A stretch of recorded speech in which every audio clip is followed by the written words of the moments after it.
കോഴിക്കോട് കുന്നമംഗലം സ്വദേശിയാണ്. കേരള പോലീസിലെ sub ഇൻസ്പെക്ടറായിട്ട് retire ചെയ്തു. ശേഷം 2 വർഷം പോലീസിൽ തന്നെ ജോലി കോൺട്രാക്ട് ബേസിൽ ചെയ്തു.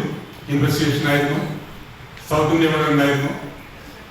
അതിനുശേഷം ഇന്ന് 8 കൊല്ലം പൂർത്തീകരിച്ചിരിക്കുന്നു RCMന്റെ. RCM പ്രോഡക്ട്സിന് ജനങ്ങളിൽ എത്തിക്കാനായിട്ടും RCM കാര്യങ്ങൾ പറഞ്ഞു കൊടുക്കാനായിട്ട് കേരളം മാത്രമല്ല തമിഴ്നാടും കർണാടകയും ആന്ധ്രയും അടുത്ത മാസം പോകുന്നത് മധ്യപ്രദേശിലേക്കാണ്. ഒരു പൈസ പോലും പ്രതിഫലം വാങ്ങാതെ. അത് ഞാൻ മാത്രമല്ല കേട്ടോ, എല്ലാ ലീഡേഴ്സും അങ്ങനെ തന്നെയാണ്. പൈസ ആരാ തരാ? പൈസ TCG അയച്ചു തരുന്നുണ്ട്. നമുക്കല്ല പോകുന്നതിനനുസരിച്ച് പൈസ കൂടെ കൂടുകയാണ്. അപ്പൊ വെറുതെ ഇരിക്കാൻ തോന്നുന്നു, വീട്ടിലിരിക്കാൻ തോന്നുന്നു. എന്തായാലും പോലീസിലിരിക്കുന്ന സമയത്താണ് പോലീസിലെ ഒരുവിധം എല്ലാ യൂണിറ്റിലും വർക്ക് ചെയ്തിട്ടുണ്ട്.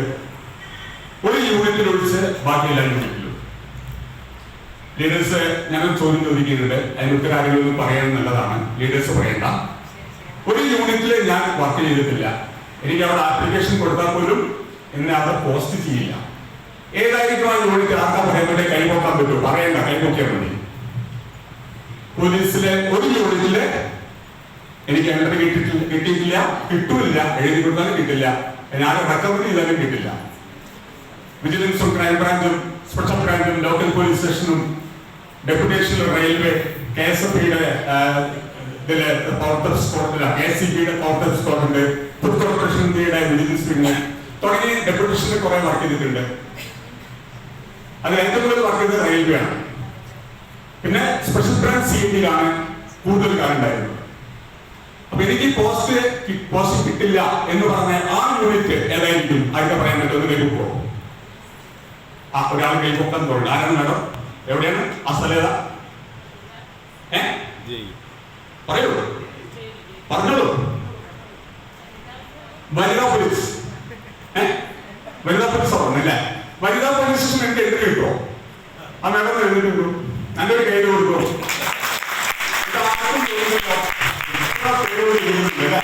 ആർക്കും തോന്നില്ല. മാഡത്തിന് എന്തൊക്കെ ഒരു ഗിഫ്റ്റോടെ കൊടുക്കുന്നുണ്ട്.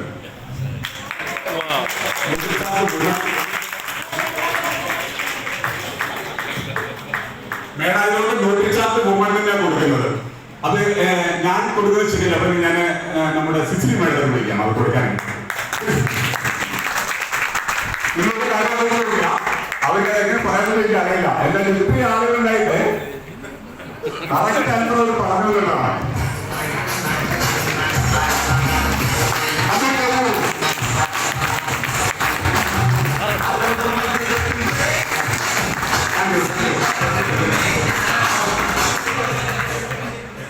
എന്റെ പേര് രചന, സ്ഥലം മൺട്രോത്തുരുത്ത്, കൊല്ലം മൺട്രോത്തുരുത്ത്.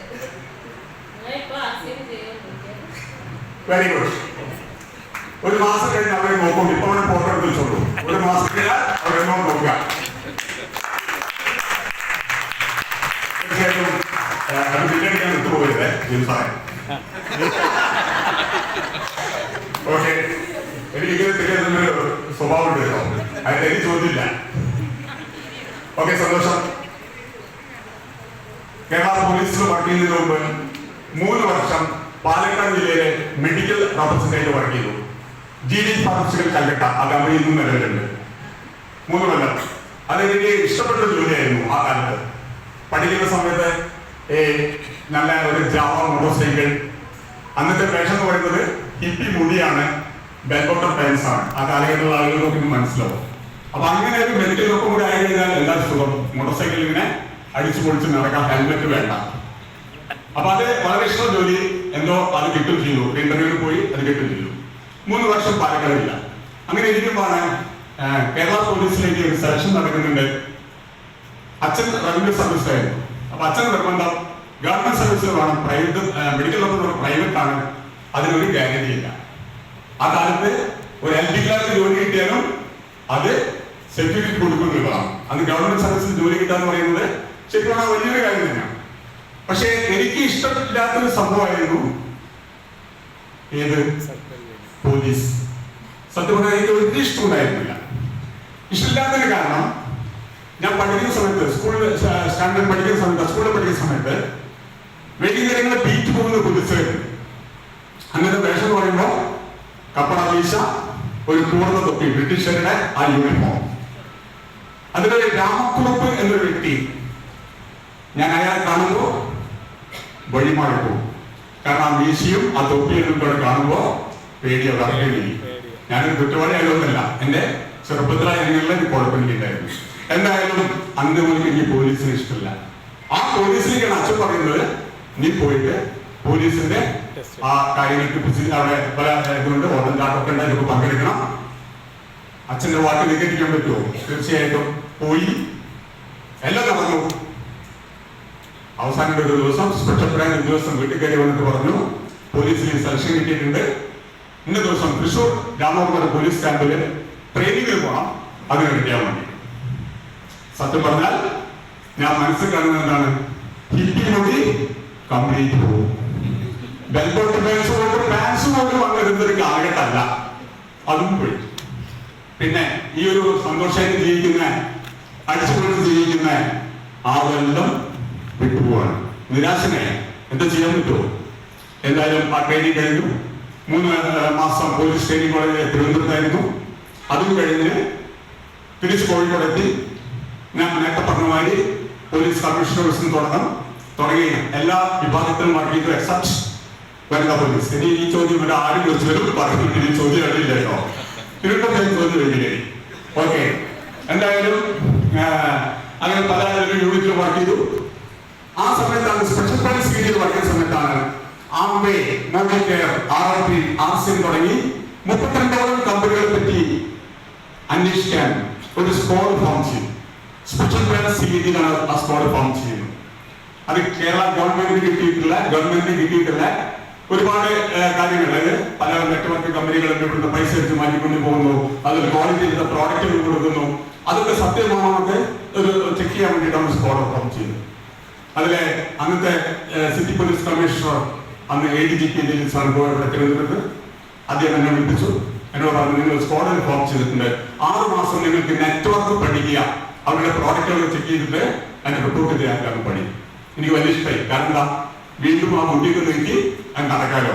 സന്തോഷമായി. പിന്നെ ഡയറക്റ്റ് അദ്ദേഹം ADGP മാത്രമേ കഴിഞ്ഞ കാര്യം കൺട്രോൾ ചെയ്യാനില്ല, അത് അതിനേക്കാളും സുഖമായി. എന്തായാലും 6 മാസം കഴിഞ്ഞു. പിന്നെ 6 മാസം സെഷൻ കിട്ടി. 1 വർഷം കഴിഞ്ഞു തിരുവനന്തപുരത്തെ വിളിപ്പിച്ചു. റിപ്പോർട്ട് കൊടുക്കുന്നത് ദിവസം കൊടുത്തുകൊണ്ടിരിക്കുന്നുണ്ട്. ആ സമയത്ത് ഞാൻ കൂടാതെ 6 പേരും കൂടെ അവിടെ ഇരിക്കുന്നു. അപ്പോഴാണ് മനസ്സിലാവുന്നത് 7 പേര് ആ സ്ക്വാഡിൽ ഉണ്ടായിരുന്നു എന്ന്. പക്ഷെ ഇതെല്ലാം കാണേണ്ടത്, ആ സീറ്റ് കവറൊക്കെ പൊട്ടി നോക്കുമ്പോൾ എല്ലാവരും ഫസ്റ്റ് ആയിട്ട് എഴുതി കൊടുത്തത് RCM എന്നുള്ള ഈ ഒരു കൺസെപ്റ്റാണ്. അതിലൊരു സംശയം, എന്താ സംഭവിച്ചത്? നിങ്ങൾ ആരും പരസ്പരം അറിയുന്നില്ല ഇതിന് വേണ്ടി. ഞാൻ എന്റെ കാര്യം പറഞ്ഞു. അന്ന് പ്രോഡക്റ്റുകൾ കുറവാണ്, പ്രോഡക്റ്റിന്റെ ക്വാളിറ്റി ഏറ്റവും വിലക്കുറവ് കിട്ടുന്നു. അതൊരു ബിസിനസ് രൂപത്തിൽ എടുക്കുകയാണെങ്കിൽ ജീവിച്ചു കൊണ്ട് മുന്നോട്ട് ജോലി ചെയ്തെടുക്കാൻ പറ്റും. ഇങ്ങനെ ഒരുപാട് കാര്യങ്ങൾ, അതുപോലെ ഇന്റർനാഷണൽ നെറ്റ്വർക്കിൽ വരുന്നുണ്ട്. അത് അതിന്റെ കാര്യങ്ങൾ, നമ്മുടെ പൈസ അടിച്ചു മാറ്റി അവർ വിദേശത്തേക്ക് കൊണ്ടുപോകുന്നു. ഇങ്ങനെ പല കാര്യങ്ങളും എല്ലാവരും ഏകദേശം ഒരേപോലെ എഴുതി. അത് കഴിഞ്ഞു. തിരിച്ച് നെടുമ്പാശ്ശേരി എയർപോർട്ട് ഇമിഗ്രേഷനിൽ ട്രാൻസ്ഫർ ആയി. അവിടുന്ന് കരിപ്പൂർ എയർപോർട്ട് പോയി, കണ്ണൂർ മട്ടന്നൂർ പോലീസ് സ്റ്റേഷനിൽ പോയി, തിരിച്ച് പാലക്കാട് പോലീസ് സ്റ്റേഷനിൽ വന്നു. വീണ്ടും SPC നിന്നിട്ടാണ് റിട്ടയർ ചെയ്യുന്നത്. അതിനുശേഷമാണ് ഞാൻ നേരത്തെ പറഞ്ഞ 2 വർഷം തന്നെ പോലീസിൽ പിന്നെയും കോൺട്രാക്ട് ബേസിൽ വർക്ക് ചെയ്തു. അപ്പോഴാണ് എന്റെ മനസ്സിൽ ഇങ്ങനെ ഈ നെറ്റ്വർക്കിന്റെ പ്രാധാന്യം, ഒരു ജോലിയിൽ കിട്ടാത്ത സെക്യൂരിറ്റി, ഇതെല്ലാം അന്ന് പഠിച്ചെടുത്തുകൊണ്ട് മനസ്സിലിങ്ങനെ ആ ഉപബോധം മനസ്സിൽ കിടന്നിങ്ങനെ കഴിയുന്നു. തീർച്ചയായിട്ടും ആ 2 വർഷത്തിനിടയിൽ തീരുമാനമെടുത്തു. ഒരു സ്പോൺസറെ അന്വേഷിച്ച് നടന്നു. എന്തിനു വേണ്ടി? അന്ന് ഞാൻ അന്വേഷിച്ചതിൽ ഒരുപാട് എന്ന് പറഞ്ഞാൽ കേരളത്തിലെ പ്രഗത്ഭരായ ലീഡേഴ്സ് ഉണ്ട്. അതിലെ ഒരു ലീഡർ KM ജയപ്രസാദ്, കിളിമാനൂർ സ്വദേശി. അദ്ദേഹത്തെ അദ്ദേഹം എന്റെ വീട്ടിലെടുത്ത് 1 കിലോമീറ്റർ ദൂരെയുള്ള ഓഫീസാണ് വർക്ക് ചെയ്യുന്നത്, CWRD കോഴിക്കോട്. അപ്പൊ ഞാൻ അദ്ദേഹത്തെ അവിടെ കാണാൻ പോയി. എന്തിനു വേണ്ടിയിട്ട്? എനിക്ക് അദ്ദേഹത്തെ ഒരു സ്പോൺസറായിട്ട് എടുത്തിട്ട് RCM വർക്ക് ചെയ്യണം, ബിസിനസ് രൂപത്തിൽ വർക്ക് ചെയ്യണം. അദ്ദേഹം അതല്ല, അത് കിളിമാനൂർക്ക് അവിടേക്ക് പോയി ലീവ് എടുത്ത് പോയാണ്. പിന്നെ ആ മാസങ്ങൾ കഴിഞ്ഞിട്ടാണ് അദ്ദേഹം ഒന്നുകൂടെ കാണാൻ പോകുന്നത്. എന്റെ ജ്യേഷ്ഠനാണ് CWRD വർക്ക് ചെയ്യുന്നുണ്ട്. അപ്പൊ എന്നോട് ജ്യേഷ്ഠൻ നീ എവിടെയാണ് പോകുന്നത്? എനിക്ക് ജയപ്രസാദ് സാർ ഒന്ന് കാണണം. അദ്ദേഹം ഇവിടെ ഇല്ലല്ലോ, ഒരു 4 സെക്കൻഡ് കാണുന്നില്ല. തിരിച്ചുപോയി. പിന്നെ ഈ മാസങ്ങൾ കഴിഞ്ഞിട്ടാണ് അദ്ദേഹത്തിന് വീട്ടിൽ പോകുന്നത്. അദ്ദേഹത്തിന്റെ ഭാര്യ കോഴിക്കോട് മെഡിക്കൽ ക്യാമ്പ് ഈ അടുത്ത് മരിച്ചു. ക്യാമ്പസ് ഹൈസ്കൂളിലെ ടീച്ചറായിരുന്നു. അങ്ങനെ ഞാൻ ആ വീട്ടിലെ ആ ഗേറ്റിന്റെ അടുത്ത് എത്തുമ്പോഴേക്കും ഒരു കാറിന് പാസ് ചെയ്ത് പോയി. ഞാൻ മൈൻഡ് ചെയ്തില്ല. പക്ഷെ തൊട്ടടുത്ത് അവിടെ കൂട്ടിയിട്ടുണ്ട്. തൊട്ടടുത്ത വീട്ടുകാരൻ പറഞ്ഞു, അവിടെ ഇപ്പം ഇറങ്ങിയിട്ടേ ഉള്ളൂ, നിങ്ങളുടെ മുന്നിൽ കൂടെയാണ് അങ്ങോട്ട് പോയതെന്ന് പറഞ്ഞു. ഞാൻ ആരെ അന്വേഷിച്ച് നടക്കുന്നത്? ഒരു സ്പോൺസർ അന്വേഷിച്ച് നടക്കണം. അതെന്താ അയാളെ പിടിക്കാൻ കാരണം? ഗവൺമെന്റ് സർവീസിലാണ്. ഞാനൊരു ഗവൺമെന്റ് സർവീസിലുള്ള ആളല്ലേ ആയിരുന്നല്ലോ. അപ്പൊ അതുകൊണ്ട് എന്താണ്, എനിക്ക് ഗവൺമെന്റ് സർവീസിലെ ആളാണ്. അവസാനം എപ്പോ കണ്ടാലും മാർസി മാർസി മാർസി മാർസി എന്ന് പറയുന്ന ഒരു മഹത് വ്യക്തി ഞങ്ങളുടെ നാട്ടിലുണ്ട്, നാരായണൻ. എന്റെ അയൽപക്കാണ്. എവിടെ കണ്ടാലും മാർസി മാർസി മാർസി. അദ്ദേഹം ഒരു ബസ്സിലെ കണ്ടക്ടറും ടിക്കറ്റ് നടത്തുന്നുണ്ട്. അദ്ദേഹം ഒരു ദിവസം ഞാനിങ്ങനെ നമ്മളെ കാണില്ല, ഞാൻ ആ ബസ്സിൽ കയറി. പക്ഷെ അപ്പുറത്ത് വേറെ സീറ്റ് ഒരാൾക്ക് ആർസിയും പറയുന്ന സൗകര്യം കേൾക്കുന്നുണ്ട്. ഞാൻ അടുത്ത് സ്റ്റോപ്പിലാക്കി പിന്നെ വേറെ ബസ്സിൽ പോയി. കാരണം എന്താ, ഇങ്ങനെ പറഞ്ഞുകൊണ്ടേയിരിക്കും. ശല്യം എന്ന് വേണമെങ്കിൽ മലയാളത്തിൽ പറയും. എന്തായാലും ഞാൻ അദ്ദേഹത്തിന് ഒരു സ്പോൺസറായിട്ട് ഏറ്റെടുത്തു. ഇവിടെ കാണേണ്ട ഒരു കാര്യം, നമ്മൾ ആരെ സ്പോൺസറായിട്ട് വരുന്നതല്ല, ആറ് കൂടെ വരുന്നതല്ല, അവനവൻ എന്ത് തീരുമാനിക്കുന്നു എന്നുള്ളതാണ് എന്റെ തീരുമാനം. എനിക്കൊരു ആരെങ്കിലും സ്പോൺസർ കിട്ടിയാൽ മതി. എന്റെ തീരുമാനമാണ് ഞാൻ ഇവിടെ സ്റ്റാറൊന്നും ഉണ്ടാക്കുന്നത്. അതായത് ഞാൻ നാരായണത്തിനെ ഒരു കാര്യത്തിൽ ഉപയോഗിച്ചിട്ടില്ല. ഒരു മീറ്റിംഗ് കൊടുക്കാൻ പോലും അദ്ദേഹത്തെ ഞാൻ ഉപയോഗിച്ചിട്ടില്ല. എനിക്ക് അറിയാമായിരുന്നു ഏതൊക്കെ വർക്ക് ചെയ്യണമെന്ന്. അദ്ദേഹത്തിനെ പലപ്പോഴും ഞാൻ കൂട്ടിക്കൊണ്ടിട്ടുണ്ട് പല സ്ഥലത്തേക്ക്. അല്ലാതെ എന്തിനു വേണ്ടിയിട്ട് ആ മീറ്റിംഗ് അവിടെ ഇരുന്നോട്ടെ എന്റെ കുറച്ച് കാര്യങ്ങൾ പറയട്ടെ. അല്ലാതെ എന്റെ സക്സസിന് വേണ്ടിയിട്ട്, എന്റെ ഗ്രോത്തിന് വേണ്ടിയിട്ട്, എന്റെ ഫ്യൂച്ചറിന് വേണ്ടിയിട്ട് അദ്ദേഹത്തിനെ ഉപയോഗിച്ചിട്ടില്ല. പക്ഷെ എല്ലാവരും അങ്ങനെയല്ല.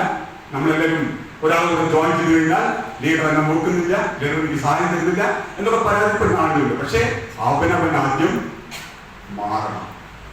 അവനവൻ മാറിക്കഴിഞ്ഞാൽ ഉറപ്പായിട്ട് ഞാൻ പറയുന്നു, നമുക്ക് എവിടെ എത്താൻ പറ്റുമെന്ന് വെച്ചാൽ നോ, അതിനൊരു ലിമിറ്റ് ഇല്ല എന്നുള്ളതാണ്. തീർച്ചയായിട്ടും എന്റെ സക്സസിന്റെ ഒരു രഹസ്യം എന്ന് പറയുന്നത് ഹോം മീറ്റിംഗ് ആണ്. ഹോം മീറ്റിംഗ് ആസിഫിന്റെ കേരള ചരിത്രം പരിശോധിക്കുമ്പോൾ മോഹൻ സാർ പറഞ്ഞു, 7 ഹോം മീറ്റിംഗ് കൊടുത്ത ആരുമില്ല, ഞാൻ തന്നെയാണ് പറഞ്ഞത്. അതെന്ന് പറഞ്ഞാൽ 7 ഹോം മീറ്റിംഗ്. രാവിലെ 5 മണിക്ക് തുടങ്ങിയ ഹോം മീറ്റിംഗ് രാത്രി 11:45 അവസാനിപ്പിച്ചത്. ഒന്ന് തുടങ്ങിയത് കണ്ണൂർ ജില്ല, കോഴിക്കോട് തുടങ്ങി, കണ്ണൂർ ജില്ല കോഴിക്കോട് ബോർഡറിലെത്തി. അവിടുന്ന് അരീക്കോട്, മലപ്പുറം ജില്ലയിലെ അരീക്കോടാണ് 7ാമത്തെ മീറ്റിംഗ് ഒരു ദിവസം. അതിൽ 4 എന്റെ ടീമിന് വേണ്ടിയിട്ടല്ല. ഒരു പിൻ പോലും എനിക്ക് അവിടെ വരാനില്ല. പക്ഷെ ആർസിൻ പറഞ്ഞു കൊടുക്കുക എന്ന് പറഞ്ഞാൽ ശരി പറഞ്ഞാൽ എന്തോ ഒരു ആ സമയത്തിന്റെ ബ്ലഡ് അങ്ങനെ തിളക്കും. അതാണ് ആർസിൻ. അത് ആരോട് പറയുന്നു, ക്ലോസ് ചെയ്യുന്നത് ഒരു ചിന്തയില്ല. ആർസിയുമാണോ ആരോടും അവരുടെ ടീമിലാണൊന്നുമില്ല. ആർസിം അവിടെ കറക്റ്റായിട്ട് സ്വന്തം ടീമിന് കൊടുക്കുന്നതിനേക്കാൾ കൂടുതൽ ശക്തിയോടെ അവിടെ പറഞ്ഞു എന്നതാണ്. എന്തായാലും അതിൽ കൂടിയാണ് ശരിക്കും പറഞ്ഞാൽ ഞാൻ അറിയാതെ അവിടെ ഗ്രോത്ത് സംഭവിച്ചത്. ബിനു സാറോട് പറഞ്ഞു, 2020 മൈസൂർ പോയിട്ടുണ്ടായ കാര്യം സ്റ്റാർ പ്ലാനുമായിട്ടാണ് പോകുന്നത്. 3 ദിവസമാണ് അവിടെ ഫാമിലി മീറ്റിംഗ്. 3ാമത്തെ ദിവസം അവിടെ ആയിട്ട് രാവിലെ ഇങ്ങനെ പ്രവർത്തിക്കണം. ആലോചിച്ച് നോക്കണം. സ്റ്റാർ പ്ലാനുമായിട്ട് പോകുന്നു. 3ാമത്തെ ദിവസം രാവിലെ നോക്കുമ്പോ ടി വി നോക്കുമ്പോ 5 ലക്ഷം കേട്ടോ അതിന് മേലെ പോയിട്ടുണ്ട്. എന്തായാലും വൈഫ് ചോദിച്ചു, ഇതായിരുന്നു കിടന്നുറങ്ങണം, ഞാൻ ഒന്നുകൂടെ കിടന്നുറങ്ങി. അങ്ങനെ നടക്കട്ടെ. എന്തായാലും 10 മണിക്ക് അവിടെ മീറ്റിംഗ് സ്റ്റാർട്ട് ചെയ്യാണ്. അവരുടെ ഷെഡ്യൂൾ മൊത്തം മാറ്റി. നമ്മുടെ മഹാനായ ദൈവത്തിന്റെ ആയിട്ടുള്ള നമ്മുടെ TCG അവിടെ ഉണ്ട്. നമ്മുടെ എല്ലാ ലീഡേഴ്സും അവിടെ ഉണ്ട്. ഡയമണ്ട് സുരേന്ദ്രൻ സാറിന്റെ, ഗോപാൽ സാറിന്റെ, മോദി സാറിന്റെ, സുരേഷ് സാറിന്റെ, ബീർ സാറിന്റെ തുടങ്ങിയ എല്ലാ ലീഡേഴ്സും അവിടെ ഉണ്ട്. അവരെന്നെ കൂടി തീരുമാനമെടുത്തു. ഒരു ടെക്നിക്കൽ വെച്ചൊന്ന് പറഞ്ഞതല്ലേ, ഇവിടുന്ന് സെലിബ്രേറ്റ് ചെയ്യാം. എനിക്ക് ആ പ്രതീക്ഷയൊന്നുമില്ല, അതാരും അറിയുന്നില്ല, ആരും അറിയുന്നില്ല. പക്ഷെ അതെങ്ങനെ ലീക്കൗട്ടെ പറഞ്ഞു. എനിക്ക് TCG ആണ് ഡയറക്റ്റായിട്ട് ഷാളിട്ട് വരുന്നത്. വൈഫിന് ഷാളിട്ട് കൊടുക്കുന്നു. അതിന്റെ യൂട്യൂബിൽ പക്ഷേ അതിന്റെ ചെറിയ ഇപ്പോഴും ക്ലിപ്പൊക്കെ കാണാം. ഒന്ന് ആലോചിച്ചു. പക്ഷെ പിന്നെ അങ്ങോട്ട് ഒന്നും കൂടി സ്ട്രോങ് ആയി. ഇതൊന്നും ഞാൻ സ്വപ്നത്തിൽ പോലും വിചാരിച്ചിട്ടില്ല. കാരണം TCG ഒക്കെ ഒരു ടെക്നിക്കലായിട്ട് നമ്മുടെ എന്താ പറയുക റെക്കഗ്നൈസ് എന്ന് പറയുമ്പോൾ സത്യം പറഞ്ഞാൽ അതൊരു 1.5 റെക്കഗ്നേഷൻ തന്നെയായിരുന്നു. തീർച്ചയായിട്ടും സന്തോഷത്തോടുകൂടി 3ാമത്തെ ദിവസം തിരിച്ചു പോന്നു. പിന്നെ ഉറക്കം നമ്മുടെ സ്ഥാനം ഫുൾ ഉറക്കം. ദുബായിൽ മകനുണ്ട്. മകൻ പറയും, അച്ഛാ ഒരു മാസം ദുബായിൽ ഒന്ന് നോക്കൂ, നമുക്കിവിടെ എൻജോയ് ചെയ്ത് നടക്കാം. കാരണം ചാർട്ടേഡ് ഫ്ലൈറ്റിലൊക്കെയാണ് അവരെ ടൂർ പോകുന്നത്. ദുബായിൽ മൈൻഡ് ടൂറിസ്റ്റ് ആണ് അവൻ. അപ്പം ഇടയ്ക്കിടയ്ക്ക് റഷ്യയിലും അവിടെ ഇടയ്ക്കായിട്ട് കടന്നു. ആ കൂട്ടത്തിലെ അച്ഛനും അമ്മയ്ക്ക് അവർക്കും പോകാൻ പറ്റും. അങ്ങനെ ആ ഒരു അവസരമൊക്കെ ഉണ്ട്. പക്ഷേ എന്നെ സംബന്ധിച്ചോളം എന്റെ തലയിൽ ആർസിയം ഇങ്ങനെ ഇതിന്റെ ഫ്യൂച്ചർ ഒരു വിദ്യാഭ്യാസമില്ലാതെ കോടിക്കണക്കിന് രൂപ മാസ വരുമാനമുള്ള ഇന്റർനാഷണൽ നെറ്റ്വർക്കിന്റെ ലീഡേഴ്സിനെ എറണാകുളത്ത് ഒരു ഹോട്ടലിൽ വെച്ചിട്ട് ഞാൻ കണ്ടിട്ടുണ്ട്, ജോലിയുടെ ഭാഗമായി. അദ്ദേഹത്തെ കാണണമെങ്കിൽ ഇപ്പൊ നമ്മളിവിടെ ബീനുസാർ ഊട്ടിനൊക്കെ കാണണമെങ്കിൽ എപ്പോ വേണമെങ്കിലും കാണാൻ പറ്റും. പക്ഷെ മറ്റുള്ളവരെ നെറ്റ്വർക്കുകളിലും അവരൊക്കെ കാണണമെങ്കിൽ കുറച്ച് കടമ്പകൾ ഉണ്ടാക്കി കഴിഞ്ഞിട്ട് കാണാൻ പറ്റുള്ളൂ. അങ്ങനെ സ്പെഷ്യൽ പെർമിഷൻ ഒക്കെ വാങ്ങിയിട്ടാണ് അദ്ദേഹത്തിന്റെ പോയിട്ട് കാണുന്നത്. വിദ്യാഭ്യാസം വെറും 4ാം ക്ലാസ്. ഒരു ഹോട്ടലിൽ മേശ തുടക്കുന്ന ഒരു വ്യക്തി കറക്റ്റ് അവിടെ കാണിച്ചു തരാണ് അയാളുടെ സ്റ്റാൻഡേർഡ് ഓഫ് ലിവിങ്, അയാളുടെ കുട്ടിക്കാലം, അതിനുശേഷമുള്ള ജീവിതം. കോടിക്കണക്കിന് രൂപ ആ സമയത്ത് അദ്ദേഹത്തിന് മാസ വരുമാനം ആലോചിച്ചു. നെറ്റ്വർക്ക് എന്തായാലും ഇതൊക്കെ മനസ്സിൽ കിടന്നതിന് കഴിയില്ല. എന്തായാലും മകനെ വിളിക്കുമ്പോൾ ഞാൻ പറയും, പിന്നെ അവൻ നീട്ടിപ്പോയി. അവസാനം ആ മകനെ ജോലി രാജിവെപ്പിച്ച് ഇങ്ങോട്ട് തിരിച്ചു കൊണ്ടുവന്നു.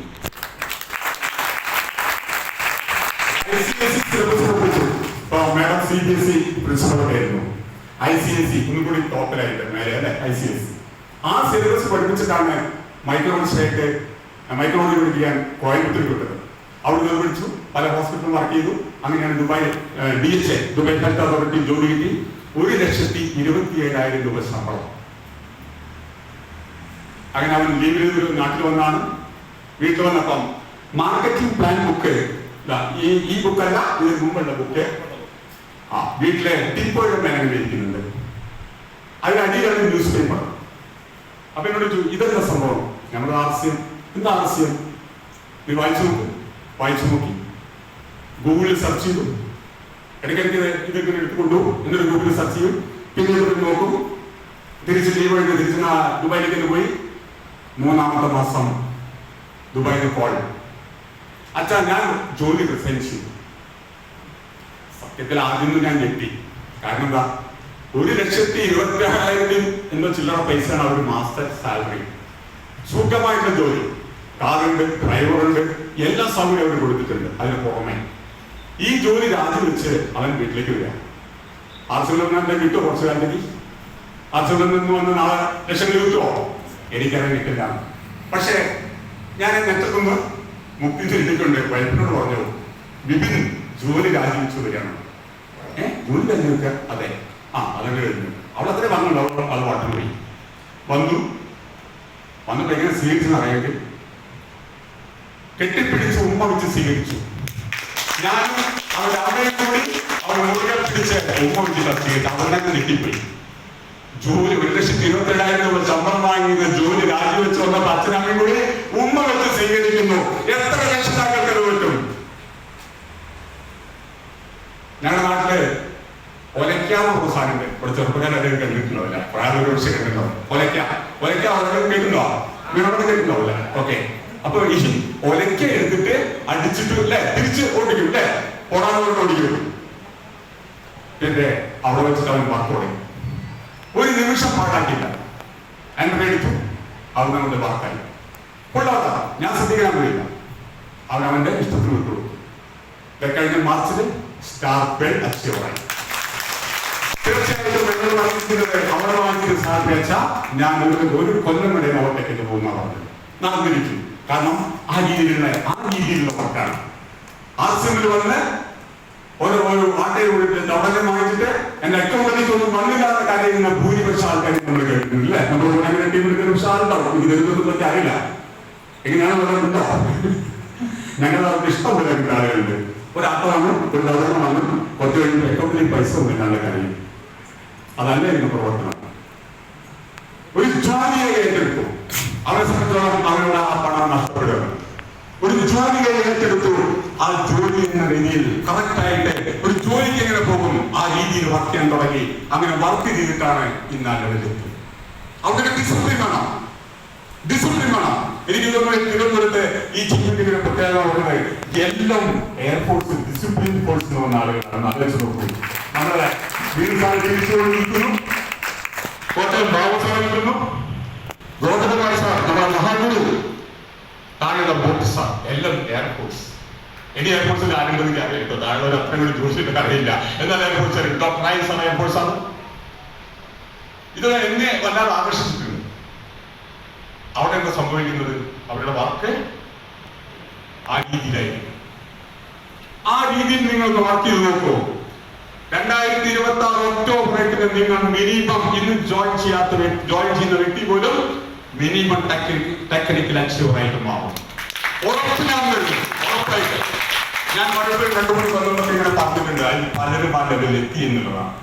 നമ്മളൊരു ജോലിയുടെ ഭാഗമായിട്ട് കാണാം. അവിടെ പലരും നമ്മൾ നഷ്ടപ്പെട്ടേണ്ടി വരും. സീരിയലുകൾ കുറെ ഒഴിവാക്കേണ്ടി വരും. കരയുന്ന സീരിയലുകൾ കണ്ട് ഇന്ന് കരഞ്ഞുകൊണ്ട് പുനർവട്ടം ഹോസ്പിറ്റലിലെ ആ സെറ്റിൽ നിൽക്കുന്ന ഒരു ലേഡി എനിക്ക് പറ്റിയിട്ടുണ്ട്. കോഴിക്കോട് കോട്ടുപള്ളിയിൽ ഒരു സ്വദേശിയാണ്. സീരിയലിൽ കരഞ്ഞവരെ അവരുടെ മൈൻഡിൽ നിൽക്കും തകരാറായി അവസാനം പുനർവട്ടം സെല്ലിലാണ്. PG പോസ്റ്റ് ഗ്രാജുവേറ്റ് വരെ പഠിച്ചൊരു കുട്ടിയാണ്. കുട്ടിയല്ല, ഏകദേശം ഒരു 19 വയസ്സായിരുന്നു. PG qualification. കരയുന്ന സീരിയലുകൾ കാണാതിരിക്കുന്നു. പരദൂഷണങ്ങൾ അവിടെ എവിടെ എനിക്ക് അറിയില്ല. ഞാൻ കോഴിക്കോടിന്റെ കാര്യമൊക്കെ പറയുന്നത് ആരും തെറ്റിയിരിക്കുന്നു. നിങ്ങളെ പറ്റിയല്ലേ പറയുന്നത്, ആരും പറ്റി പറയുന്നില്ല. കോഴിക്കോട് അങ്ങനെ പല പരിപാടികളുണ്ട്. പരദൂഷണങ്ങൾ പറയുക, നേരങ്ങൾ പോക്കുക, പത്രങ്ങൾ വായിച്ച് നമ്മുടെ തലച്ചോറ് ചിരിയാക്കുക. നിങ്ങൾ നോക്കിയിട്ടുണ്ടോ? മലയാള പത്രം ഇന്ന് ഇന്ത്യയിൽ ഏറ്റവും കൂടുതൽ മോശമായിട്ടുള്ള വാർത്തകൾ റിപ്പോർട്ട് ചെയ്യുന്നത് മലയാള പത്രങ്ങളാണ്. മനോരമയ്ക്ക് വേണ്ടി ബന്ധപ്പെട്ട റിലേറ്റീവ്സ് അവിടെ വലിയ പോസ്റ്റ് ചെയ്യുന്നത് ഞാൻ അവരോടും പറയാറുണ്ട്. പക്ഷെ അത് അവരുടെ മാനേജ്മെന്റിന്റെ നിലപാടാണ്. പത്രങ്ങൾ വായിച്ച് മണിക്കൂറുകളിലേക്ക് ചെലവഴിക്കുന്ന ആളുകളുണ്ട്. അത് ഒഴിവാക്കണം. അത്യാവശ്യം ന്യൂസ് കാരണം വേണ്ടാന്നില്ല. കോഴിക്കോട് ജില്ലയിൽ കൂടത്തായിരുന്നൊരു സ്ഥലം ഉണ്ടായിരുന്നു. അത് കേട്ടിട്ടുണ്ടോ? മുഖം വളരെ നല്ല ചുരുകൊണ്ടിരിക്കുന്നത് ജോലി പറഞ്ഞ കേസ് അല്ലേ? എന്റെ വീട്ടിന്റെ 2 വീടപ്പുറം ഒരു വീട്ടമ്മ. ആ വീട്ടമ്മ പത്രം വായിക്കാറില്ല, പത്രം തുറന്നോക്കാറില്ല. പക്ഷെ ഹസ്ബൻഡ് രാഷ്ട്രീയക്കാരനാണ്. അയാൾ പിന്നെ ഇതിങ്ങനെ പലങ്ങനെ കലക്കി കുടിച്ചുകൊണ്ടേയിരിക്കും. ഒരു ദിവസം ഒരു 5:30 മണിക്ക് ഞങ്ങളുടെ നാട്ടിലോട്ട് 5:30 മണിക്കപ്പോൾ പേപ്പർ. ഞാൻ റെയിൽവേ സ്റ്റേഷനിൽ പോകുമ്പോൾ ഞാൻ ചോദിച്ചു, അല്ല എന്താ ഈ ഗേറ്റിൽ നിൽക്കുന്ന ഈ 5:30 മണിക്ക് ഇരുട്ടല്ലേ, എന്തിനവിടെ നിൽക്കുന്നത്? പത്രത്തിൽ വെയിറ്റ് ചെയ്യാണ്. ഞാൻ ചോദിച്ചു, എന്താ ഹസ്ബൻഡ് കത്തുക്കണോ? ഹസ്ബൻഡിനല്ല, എനിക്ക് വായിക്കാനാണ്. ഞാൻ ചോദിച്ചു, അല്ല അറിയില്ലേ ഇവിടെ കൂടുതലായി വന്ന കേസ്, അത് എന്തായാലും അറിയണം. അതിങ്ങനെ സീരിയൽ പോലെ ഇങ്ങനെ പത്രത്തിൽ എഴുതിക്കൊണ്ടിരിക്കുക. ഇത് വായിക്കാൻ വേണ്ടി 5:30 മണിക്ക് ഗേറ്റിലെടുത്ത് പത്രക്കാരനെ കാത്തു വെക്കുന്ന വീട്ടമ്മ. എന്താ അവർക്ക് കിട്ടും? എന്തിനാ അതിനൊക്കെ വേണ്ടി ചെലവഴിക്കുന്ന സമയം? യൂട്യൂബും വാട്സപ്പും ഇൻസ്റ്റാഗ്രാമും ഒരുപാട് കാര്യങ്ങളുണ്ട്. ഫേസ്ബുക്ക് അവിടെയുള്ള ഒരുപാട് സമയം ഇങ്ങനെ പോക്കുന്ന ആളുകളെ കാണാൻ പറ്റും. ഞാൻ ഇന്ന് രാവിലെ 11 മണിക്ക് കോഴിക്കോട് കയറിയ വണ്ടി ഏകദേശം എറണാകുളത്തുള്ളവരെ ഒരു കുട്ടി ഇങ്ങനെ വാഷ്റൂമുകളൊന്നും പോയിട്ടില്ല, ഫുള്ള് ഇങ്ങനെ തന്നെ. അപ്പൊ DT വന്ന് പറഞ്ഞു, ഇതൊക്കെ ഉണ്ടാവാറുണ്ട് വണ്ടിയിൽ. അതിനെന്തോ ചെറിയ അതൊക്കെ എവിടേക്കെങ്കിലും എന്താ സർവിക്കൽ ഡിസീസ് ഉണ്ടല്ലോ, അതൊക്കെ തിരിച്ച് വരാനായിട്ടുണ്ട്. ഞാൻ പറഞ്ഞു അതിന്റെ പുറമെ ഇത് മൈൻഡിലേക്ക് അയക്കുന്ന പ്രശ്നങ്ങൾ വരാനാണ്. ഫോണിൽ നോക്കി ഫേസ്ബുക്കും വാട്സപ്പും യൂട്യൂബും ഒക്കെ ആർസിയുടെ കാര്യങ്ങൾ മാത്രം നിങ്ങൾ നോക്കിക്കൊണ്ടിരുന്നുള്ളൂ. ഒരു കൊല്ലം കൊണ്ട് 1 ലക്ഷം രൂപ ഉണ്ടാക്കാൻ പറ്റും. മിനിമം നിങ്ങൾ അതായിട്ട് മാറും. തീർച്ചയായിട്ടും ഞാൻ വെറുതെ പറയരുത്. നിങ്ങൾ എന്താണോ ചെയ്യുന്നത് അതായിരിക്കും നിങ്ങൾ കുട്ടികൾ ചെയ്യും. കോഴിക്കോട് ചാലപ്പുറം ഒരു സ്ഥലത്ത് വീട്ടിൽ പോയപ്പം അച്ഛനൊരു സൈഡിൽ മൊബൈലാണ്, അമ്മയൊരു സൈഡിൽ മൊബൈലാണ്, മകനൊരു സൈഡിൽ മൊബൈലാണ്, മരുമകൻ എന്ന് പറഞ്ഞാൽ മകന്റെ ഭാര്യ ഒരു സൈഡിൽ മൊബൈലാണ്. 4 പേരും മൊബൈൽ ഇങ്ങനെ തോണ്ടിക്കടിച്ചുകൊണ്ടേയിരിക്കും. ഞാൻ അവിടെ ആ വീട്ടൊക്കെ ആയിട്ട് നേരത്തെ ഒരു അന്ന് ലേറ്റ് കൂടിയാണ്, വെള്ളം കഴിഞ്ഞ് വരുന്നത് ഞാൻ ഫോൺ ചോദിച്ചു, എന്തായിരുന്നു ആ സമയത്ത്? ഞാൻ അപ്പൊ എന്നോട് പറഞ്ഞു, ആ സമയമല്ല, എല്ലാ സമയത്തും തന്നെയാണ്. പരസ്പരം സംസാരിക്കുന്നത് പോലും കുറവാണെന്ന് അവരിന്ന് പറയാണ്. അവിടെ ഞാൻ അങ്ങനെ ആയിപ്പോയതാണ്. ഹസ്ബൻഡിന്റെ വലിയ മൊബൈലില് ഈ ഒരു മൊബൈലില് എന്ത് ചെയ്യാൻ പറ്റും? എന്റെ മകന്റെ കല്യാണം ശ്രദ്ധിക്കാൻ വേണ്ടിയിട്ട് ഇതേപോലെ ഞാൻ വീട്ടിൽ പോയി. വീട്ടിലെ ഗേറ്റ് ഇങ്ങനെ അങ്ങനെ ഇറങ്ങി നോക്കുമ്പം തൊട്ടടുത്ത ആള് പറഞ്ഞു, ഇപ്പൊ അങ്ങനെ കയറണ്ട, അവിടെ കൊമേഴ്സ്യൽ ബ്രേക്ക് വരുമ്പോ കയറിയാൽ മതി. ഞാൻ കൊമേഴ്സ്യൽ ബ്രേക്ക് വരുമ്പോ അതെന്താ സംഭവം? അത് പറഞ്ഞ വഴി നോക്കും. അവിടെ അമ്മയും മകളും 3-4 കുട്ടികളുണ്ട്. അവരൊക്കെ ടി വിയിലാണ് പോകുന്നത്. ടി വിയിൽ സീരിയലിന്റെ സമയമാണ്. ബ്രേക്ക് വരുന്ന സൗണ്ട് കേൾക്കാം. ആ ബ്രേക്കിന്റെ സൗണ്ട് കേൾക്കുമ്പോഴാണ് കേൾക്കുക. സത്യം പറയാലോ, ഞാൻ എനിക്ക് ഭയങ്കര ഇഷ്ടമായി. ഞാൻ എന്റെ കൂടെ വേറെ ഞങ്ങൾ 2 പേരും പോട്ടെ. അതിന്റെ കൂടെ കുറച്ച് കാര്യങ്ങളുണ്ട്. ബ്രേക്ക് തുടങ്ങിയിട്ടുണ്ട്. കയറി കൊടുക്കണം. ഞാൻ തൊട്ട കയറി നോക്കി ഞങ്ങൾ കയറി. അന്ന് നോക്കുമ്പോൾ പറയുന്നത് അങ്ങനെ ഇരിക്കല്ലേ ഒന്ന് ഉത്സാഹമായിട്ട് പാടുമെടുത്ത് വന്നു. അപ്പോഴേക്ക് 2 വർത്താനം പറയുമ്പോഴേക്ക് ബ്രേക്ക് പോയി. ചായ അവർക്കൊരു ചായ എടുത്തിട്ട് തളച്ചു വരുന്നത് അല്ലെങ്കിൽ ചായപ്പൊടി കിട്ടും. ഞാൻ പറഞ്ഞു ചായ വേണ്ടിയില്ലായിരുന്നു. അല്ല അത് വേണം നിർബന്ധമാണ്. ഓ അങ്ങനെ പഴം കൊണ്ടുവച്ചു. ഫ്രിഡ്ജിൽ നിന്നാണ് പഴത്ത് കൊണ്ടുവച്ചത്. ഞാൻ ആ പഴത്തിന്റെ സെന്ററിന് പിടിച്ചു. ആ സെന്റർ പിടിച്ച ഭാഗം മാത്രം എന്റെ കൈ പോന്നു. ആ പഴം എത്രയോ കാലമായിട്ട് പാവം അതിനുള്ളിൽ ഇങ്ങനെ തണുത്ത് പടച്ച് നിൽക്കുകയാണ്. ആ പിടിച്ച ഭാഗം മാത്രമാണ്. പക്ഷെ ഇതൊന്നും ഇവര് ശ്രദ്ധിക്കുന്നില്ല. ഞാനിവിടെ ഫ്രണ്ടുണ്ട്. ഇവരിത് ശ്രദ്ധിക്കുന്നില്ല. ഇവര് വീണ്ടും ടി വിയിൽ കല്യാണത്തിന് കൊടുത്തു. നിങ്ങൾ അറിയിപ്പോന്നു. എവിടേക്കാ പോകുന്നത് സമൂഹം? അത് വർഷങ്ങൾ മുമ്പുള്ള സംഭവമാണ്. അവരുടെ സ്ഥിതി എന്താണെന്ന് എനിക്ക് പറയില്ല. ഞാനവിടെ പോയിട്ടില്ല. ഞാൻ പറയുന്നു, നിങ്ങളിപ്പോൾ ചെയ്യുന്ന ജോലി പലർക്കും ജോലി ചെയ്യുന്നുണ്ടാവും. നിങ്ങൾ ആ ജോലിയൊക്കെ ചെയ്തുകൊണ്ടേയിരിക്കും. പക്ഷെ ഒന്നുകൂടി ഉറപ്പിച്ച് പറയാൻ ഞാൻ പറഞ്ഞു, നിങ്ങൾ ജോലി രാജിവെക്കണം. നിങ്ങൾ എന്ത് ജോലി ചെയ്യുന്നത് നിങ്ങൾ ആ ജോലി രാജിവെച്ചോളൂ. നിങ്ങൾ ഫാസ്റ്റസ്റ്റ് അച്ചീവറായിട്ട് മാറും. ഒരുപക്ഷെ നാളെ എന്നെ കേൾവി വന്നു. നിങ്ങൾ ഞാൻ പറഞ്ഞു ഞാൻ ജോലി രാജിവെച്ചു, എനിക്ക് അച്ചീവറാൻ പറ്റിയില്ല എന്ന് പറഞ്ഞ് ഞാൻ കുടുങ്ങി. അതുകൊണ്ടാണ് ഞാൻ അത്ര ഉറപ്പിച്ചിട്ട് പറയാറുള്ളത്. പക്ഷേ നിങ്ങൾ ചോദിക്കാതെ ഞാൻ ഉറപ്പിച്ച് പറയും, നിങ്ങൾ ജോലി രാജിവെക്കൂ, നിങ്ങൾ ഫാസ്റ്റസ്റ്റ് അച്ചീവറായിട്ട് മാറും. കാരണം എന്താ?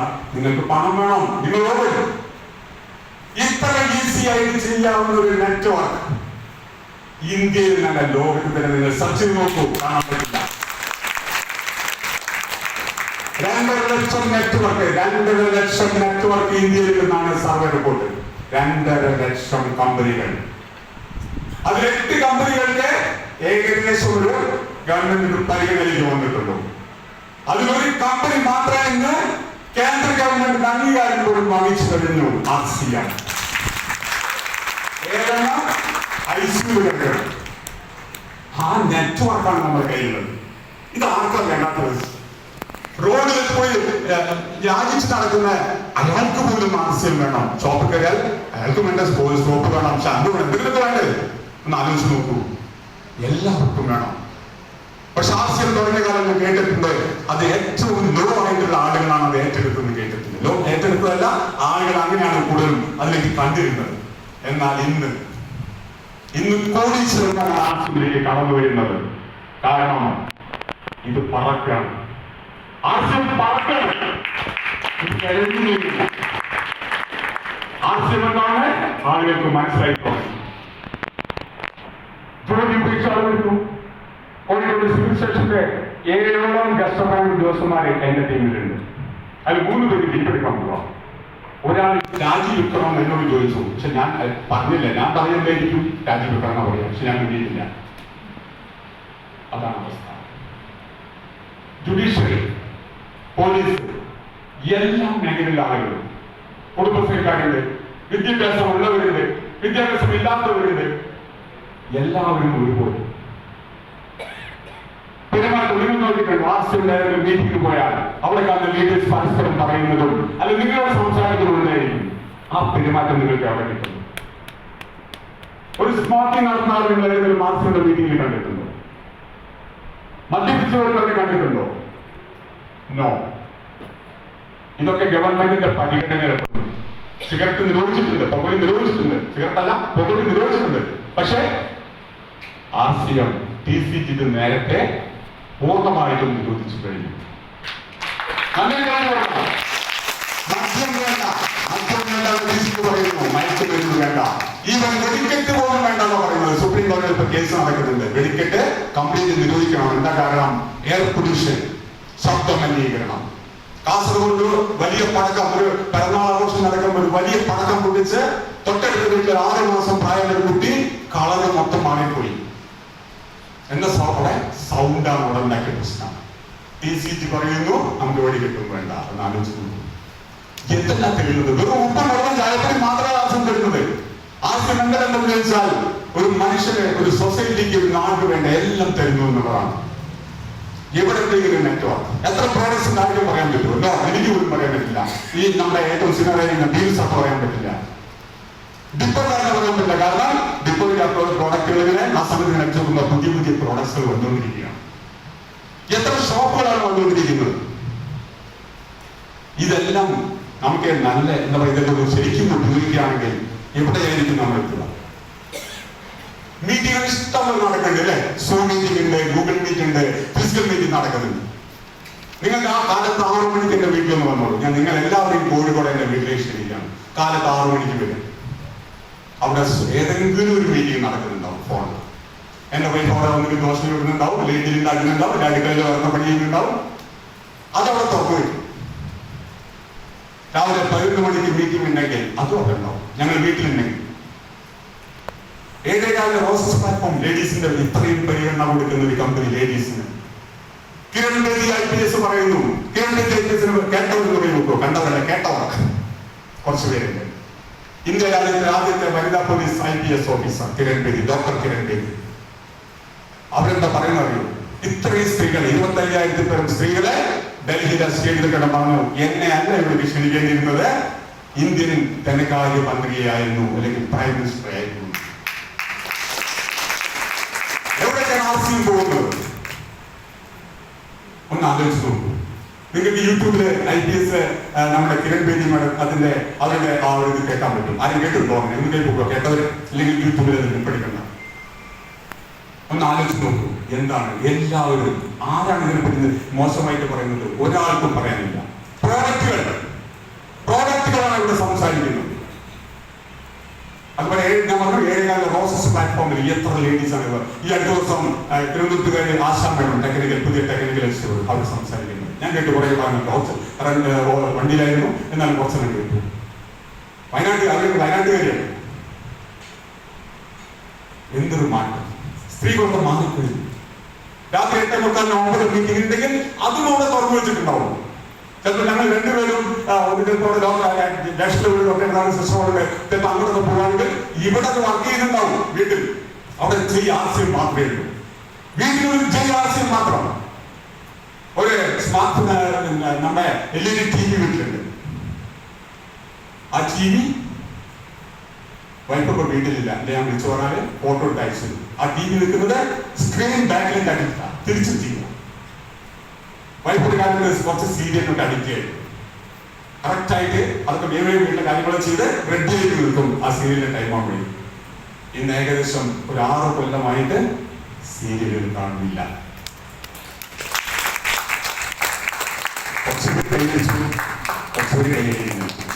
ഞാൻ സീരിയലിനെ ആയിക്കോട്ടെ നടന്നോട്ടെ, എല്ലാവരും ജീവിക്കണം. ലോട്ടറിക്കാരൻ ചൂടാട്ടം അവന്മാർ അവിടെ ജീവിക്കണം അല്ലേ? മദ്യശാസ്ത്രത്തിൽ ജീവിക്കണം, എല്ലാം ജീവിക്കട്ടെ. നല്ല രീതിയിൽ ചീറ്റ് ചെയ്തത് തിരിച്ചറിയാൻ പറ്റുന്ന എഡ്യൂക്കേറ്റഡ് ആയിട്ടുള്ള ആളുകളാണ് ഈ കൂട്ടത്തിലിരിക്കുന്നത്. നിങ്ങൾ സ്വയം വിലയിരുത്തുക, ഏത് നല്ലതാണ് ഏത് ചീത്തയാണ്. അതിൽ മീറ്റിംഗുകൾ ഇഷ്ടംപോലെ നടക്കുന്നുണ്ട്. നമുക്ക് ഏത് മീറ്റിംഗിൽ എപ്പോൾ വേണം കയറാം. യൂട്യൂബിൽ ഇഷ്ടം പോലെയാണ്. എത്രയും ചോദിച്ചാൽ കണക്കില്ല. ഒരുപാട് ചാനലുകൾ എല്ലാ മാസം മീറ്റിംഗിനെ പറഞ്ഞുകൊണ്ടിരിക്കുന്നു. എന്റെ മകളുടെ കുട്ടി 18 വയസ്സാണ്. വിളിക്കുമ്പോൾ പറയാ JRC എന്നാണ്. JRC.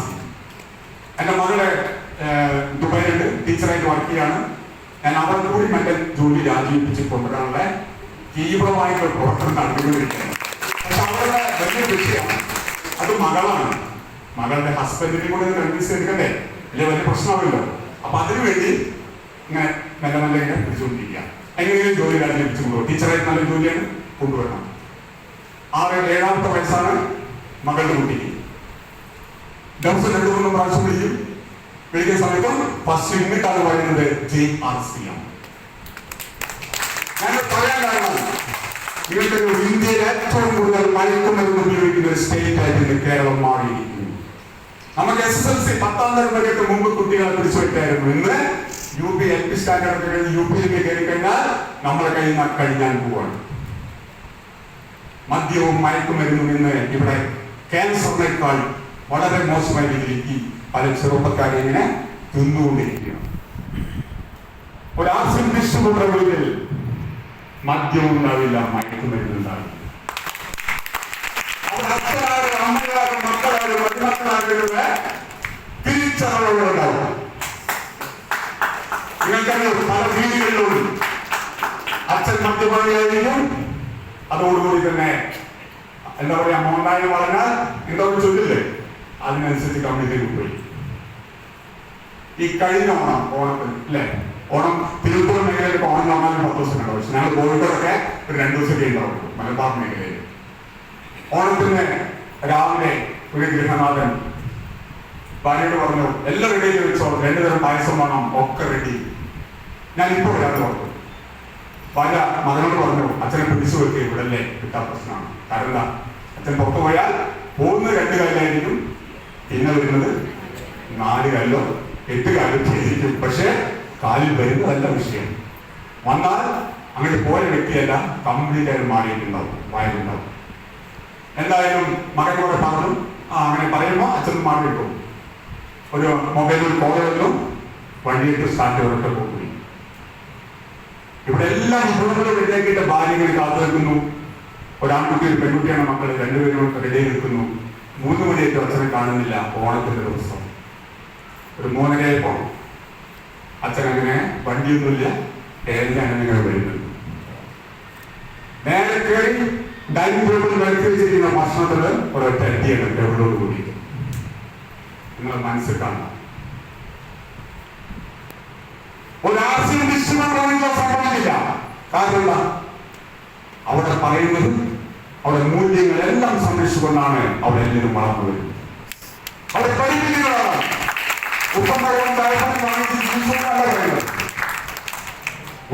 ഒരുപാട് കാര്യങ്ങൾ എവിടെയും കിട്ടാത്തത്, ഒരു സ്കൂളിൽ പോയി കിട്ടാത്തത്, ഒരു കോളേജിൽ പോയി കിട്ടാത്തത് എല്ലാം ഇവിടെ കൊടുത്തുകൊണ്ടിരിക്കുകയാണ്. ആ ഒരു ലെവലിലേക്ക് നമുക്ക് നല്ലൊരു സൊസൈറ്റിയെ നമുക്ക് ക്രിയേറ്റ് ചെയ്യാൻ പറ്റും. എന്റെ മകളുടെ കുട്ടിയെ നേരത്തെ പറഞ്ഞു, അവന് 1.5 വയസ്സ് മുതൽക്ക് ന്യൂട്രിചാർജ് കിഡ്സ് എന്നുള്ള ഈ ഒരു പ്രോഡക്റ്റ് കൊടുക്കുന്നുണ്ട്. ദുബായിലാണ്. ദുബായിൽ പോയിട്ട് പറയാം, അവിടെ 1-2 പ്രാവശ്യം മാരത്തോൺ നടക്കുന്നുണ്ട്. 5 കിലോമീറ്റർ ആണ്. അത് നമ്മൾ കേൾക്കാം. അതില് 3ാമത്തെ വയസ്സിൽ ആ 5 കിലോമീറ്റർ നടന്നിട്ടും ഓടിയിട്ടൊക്കെ ആയിട്ട് അവൻ ഫിനിഷ് ചെയ്തു എന്നുള്ളതാണ് ഈ ഒരു പ്രോഡക്റ്റ്. 1.5 വയസ്സ് പോകുന്നു. ഞാൻ 1.5 വയസ്സിന് ഡെയിലി കൊടുക്കാൻ തുടങ്ങി ഈ പ്രോഡക്റ്റ്. അല്ലാത്ത പ്രശ്നമുണ്ടായിരുന്നു, ഫിക്സിന്റെ പ്രശ്നമായിരുന്നു. ഫിക്സ് വരെയുന്നു, പല വഴി ഒന്ന് ചൂട് കൂടി കഴിഞ്ഞാൽ ഫിക്സ് വരെ കംപ്ലീറ്റ് മാറി. ഇന്ന് അങ്ങനത്തെ ദൃഷ്ടിയില്ല, ഒന്നുമില്ല. അതിനുപരി ഇന്ന് സ്കൂളിൽ അവൻ ഫസ്റ്റാണ്. സ്കൂളിന്റെ എന്താ പറയുക, ലീഡറിൽ അവനായിട്ട് മാറി. കാരണം എല്ലാം കൊണ്ടും തികഞ്ഞ ബുദ്ധി, DHA എന്നുള്ള ഒരു ഘടകം ഒന്ന് ആലോചിച്ച് നോക്കണം. എത്ര ക്വാളിറ്റിയിലാണ് നമുക്ക് ഓരോ പ്രോഡക്റ്റും കമ്പനി തന്നുകൊണ്ടിരിക്കുന്നത്. നേരത്തെ തൊട്ട് ന്യൂട്രിചാർജ് വുമൻ ആ പ്രോഡക്റ്റ് നേരത്തെ വീരസലോട്ടം നമ്മുടെ രാജ്യം ലോക്ക്ഡൌൺ ചെയ്തത് 2020 മാർച്ച് മാസം. ഫെബ്രുവരി മാസം കോഴിക്കോട് മലാപ്പുറം എന്ന സ്ഥലത്തുള്ള പ്രോഗ്രസ് വിമൻസ് കോളേജ്, ആ കോളേജിലുള്ള ഒരു പെൺകുട്ടിക്ക്, 2nd ഡിഗ്രി പഠിക്കുന്ന ഒരു പെൺകുട്ടിക്ക് ഒരു ന്യൂട്രിചാർജ് വുമൻ ഞാൻ കൊടുത്തു. എന്റെ ഫ്രണ്ടിന്റെ ഫാമിലി ഫ്രണ്ടിന്റെ മകളാണ്. പീരീഡ് സമയത്ത് ഒരുപാട് പെയിനാണ്, ഓർ ബ്ലീഡിംഗ് ആണ്, ഡേറ്റുകൾ മാറി വരും. ഈ കുട്ടിയുടെ ബാഗ് നിറയെ പെയിൻ കില്ലറാണ്. ക്ലാസ്സിലെ കുട്ടികൾക്ക് എല്ലാവർക്കും ഇതേ വിഷയമാണ്. ഈ കുട്ടിയാണ് അവർക്ക് കൊടുക്കുന്നത്, അവർക്ക് പൈസ വാങ്ങും. ഈ കുട്ടിയുടെ ഫ്രണ്ട് കോഴിക്കോട് ബീച്ച് ഹോസ്പിറ്റലിൽ നിന്ന് മെഡിക്കൽ ഷോപ്പിൽ അവിടെ ജോലി ചെയ്യുന്നുണ്ട്. അവരെടുത്ത് ഒന്നിച്ചു വാങ്ങുക ചെയ്യും. പെയിൻ കില്ലർ തുടർച്ചയായിട്ട് കഴിച്ചാൽ എന്തായിരിക്കും സംഭവിക്കുക? പലതും സംഭവിക്കും അല്ലേ? കിഡ്നിയുടെ കാര്യങ്ങൾ കുറെ കഴിയുമ്പോൾ ഉണ്ടാവില്ല. ഈ പ്രോഡക്റ്റ് കല്യാണം കൊടുത്തു, നീ ഉപയോഗിക്കും. ഒരു 3 മാസം കൊണ്ട് നിനക്ക് ഒരുവിധം എല്ലാ പ്രശ്നങ്ങളും പരിഹരിക്കപ്പെടും. എന്റെ വാക്ക് കേട്ടു, അത് അവരനുസരിച്ച് കഴിച്ചു. 3ാമത്തെ മാസം എന്നോട് വിളിച്ചു വാങ്ങി കറക്റ്റ് ഡേറ്റ് പിരിച്ച് വരുന്നുണ്ട്. പെയിൻ ഉണ്ടാവുന്നില്ല, ഓർ പെയിനില്ല. 2020 ഫെബ്രുവരി മാസം, 2025 ഈ ജനുവരിയിൽ, കഴിഞ്ഞ ജനുവരി 25 ജനുവരി, ഇത് ഒക്ടോബറാണ്, സോറി നവംബറാണ്. 2025 ആ കുട്ടിയുടെ ID ഞാൻ ചെക്ക് ചെയ്ത് നോക്കുമ്പോൾ 4020 പേരാണ് അവിടെ വന്നിരിക്കുന്നത്. ആ കുട്ടിയുടെ അണ്ണങ്ങൾ ഒരു നോട്ടിക് ചാർജ് കൊണ്ടാണ് ഞാൻ പെട്ടപ്പെടുന്നത്. ഒരു നോട്ടിക് ചാർജ് കൊണ്ടാണ് ആ വുമൺ 4000 എത്തി എന്നുള്ളതാണ്. അവർ നമ്മൾ ചെയ്യേണ്ട കാര്യം, ഏത് പ്രോഡക്റ്റ് കൊടുത്താലും ആ സമയം പറ്റി എന്ത് പറഞ്ഞാലും അത് കറക്റ്റ് ആയിട്ട് അവിടെ മെസ്സേജ് കൊടുക്കുക എന്നുള്ളതാണ്. എന്തെങ്കിലും പറഞ്ഞു പോവുക എന്നുള്ളതാണ്. നമ്മുടെ കൂടെ ജോയിൻ ചെയ്യുന്ന ഒരു വ്യക്തിയെ ഏതുപോലെ നോക്കണം? നമ്മളെ വീട്ടിലെ കുട്ടികളെ പോലെ നോക്കണം എന്ന് ഞാൻ പറയില്ല. പല രക്ഷിതാക്കളെ പോലെ കുട്ടികളെ നോക്കുന്നത്, കുട്ടികൾ അങ്ങോട്ട് നോക്കുകയാണ്. കുട്ടികൾ തിരിഞ്ഞു നോക്കാത്ത ഒരുപാട് രക്ഷിതാക്കളോട് കൂടെയാണ് നിങ്ങൾ ആരെയും ഞാൻ പറയുന്നത്.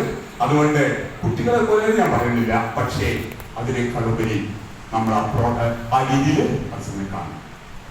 ഞാൻ എന്റെ മകളെ എന്റെ ഭാര്യയെ സാക്ഷി നിർത്തി ഈ അടുത്ത ദിവസം മകളില്ല മണ്ണുപേരാണ് മകനെ കൂടി സാക്ഷി നിർത്തി കോഴിക്കോട് വണ്ടർവേൾഡിൽ വെച്ചിട്ട് ഞാൻ സംസാരിച്ചു.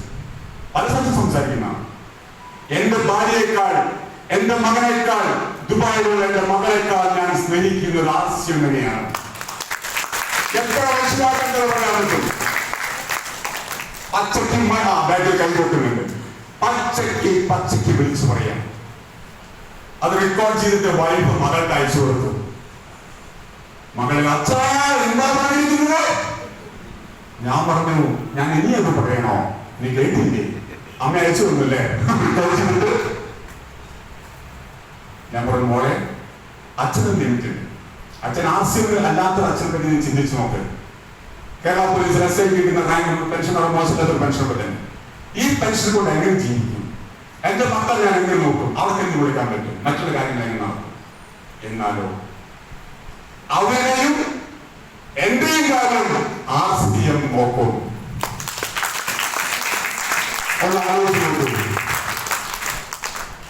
ദുബായിലേക്ക് മകൻ വിളിച്ചപ്പോ പോയില്ല. മകളെ വിളിക്കാൻ തുടങ്ങി. 4ാമത്തെ വർഷമാണ് പോയത് ദുബായിലേക്ക്. മകൾ വിളിച്ചിട്ടും 4 വർഷം കഴിഞ്ഞിട്ട്. എങ്ങനെ പോയി? ഒരു പൈസ പോലും അവരെടുത്ത് വാങ്ങാതെ കംപ്ലീറ്റ് ഫ്ലൈറ്റ് ചാർജ് എല്ലാം ഞാൻ എടുത്തുകൊണ്ട്. ഏത് പൈസ? തന്ന പൈസ. അപ്പൊ ഇയാൾക്ക് മാത്രമാണോ DC പൈസ കൊടുക്കുന്നത്? നോ. നിങ്ങൾക്കൊക്കെ അതിനുള്ള അവസരമുണ്ട്. ഇന്നിവിടെ പുതുതായിട്ട് വന്നവരും തുടക്കക്കാരും ഞാൻ പറയാണ്, നിങ്ങൾ ഇഴഞ്ഞു നീങ്ങരുത്. നിങ്ങളാരും ഇഴഞ്ഞു നീങ്ങരുത്. നിങ്ങൾ നടക്കരുത്. നിങ്ങൾ ഓടരുത്. നിങ്ങൾ പറക്കാൻ തയ്യാറാണോ? ഞാൻ വീണ്ടും പറയുന്നു, വിത്തിൻ 1 year നിങ്ങളുടെ അക്കൗണ്ടിലേക്ക് നിങ്ങൾ എടുക്കുന്ന തീരുമാനം. നിങ്ങൾ തീരുമാനമെടുക്കുമ്പോൾ നിങ്ങളുടെ വീട്ടിലെ ആളുകൾ നിങ്ങളെ ഒരുപക്ഷെ നിരുത്സാഹപ്പെടുത്തും. നിങ്ങൾ അയൽപക്കത്തുള്ളവർ നിരുത്സാഹപ്പെടുത്തും. നിങ്ങൾ പരിഹസിക്കാൻ ഒരുപാട് ആളുകളുണ്ടാവും. 55 പേരാണ് ഒരു ബാച്ചായിരുന്നു എന്റെ പോലീസ് ബാച്ച്. അതിലെ ഞാൻ ആകെ പറഞ്ഞത് 3 പേരോടാണ്. 2 പേര് നേരത്തെ പറഞ്ഞവർ ആട്ടപ്പടിന്റെ ഉടനെ മാറ്റി തിരിച്ചു പോകുന്നു. ഒരാളെ ഞാൻ പിടിച്ചു വലിച്ച് കോഴിക്കോട് ഒരു മീറ്റിങ്ങിലൂടെ, അന്ന് നമ്മുടെ മഹാഗുരു ഗോപകുമാർ സാറായിരുന്നു സെഷൻ വെച്ചിരുന്നത്. ഒന്നുകൂടി എന്തോ അദ്ദേഹത്തിന്റെ ടാങ്കിയൊക്കെ പിടിച്ചു. ഞാൻ എപ്പോഴും പറയാം, അദ്ദേഹം മേജറിനെ ഫുഡ് ഇഷ്ടപ്പെട്ട വ്യക്തിയാണ്. കോഴിക്കോട് മേജറിന് ഹോട്ടൽ ഉണ്ട്. അപ്പൊ ഞാൻ പറഞ്ഞു, രാവിലത്തെ മീറ്റിംഗ് ലാൻഡറി ഫീസ് ഞാൻ കൊടുക്കും, ഉച്ചയ്ക്ക് വെജിറ്റേറിയൻ മീൽസ് വാങ്ങിച്ചു തരും, സ്പെഷ്യൽ മീൽസ് വാങ്ങിച്ചു തരും. ഇതൊക്കെ പറഞ്ഞാൽ കൊണ്ടുപോയത്. എന്തായാലും ഓക്കെ. ഞാൻ അയാൾ അങ്ങനെയാണ്. അതുകൊണ്ട് ബന്ധമുള്ള ആൾക്കാരാണ്. ശ്രീനിവാസൻ എന്ന അദ്ദേഹത്തിന്റെ പേര് സീനിയറായിട്ട് പോലീസിന് റിട്ടയർ ചെയ്ത വ്യക്തിയാണ്. നേരത്തെ ചോദിച്ചമാരി ചോദിച്ചിരിക്കുന്ന മാറാട് എന്നൊരു സ്ഥലം കേൾക്കുമ്പോൾ, മാറാട് കോഴിക്കോട് ബേപ്പൂരിൽ ഒരു സ്ഥലമാണ് മാറാട്. അവിടെ 9 കൊലപാതകങ്ങൾ നടന്ന സ്ഥലമാണ്.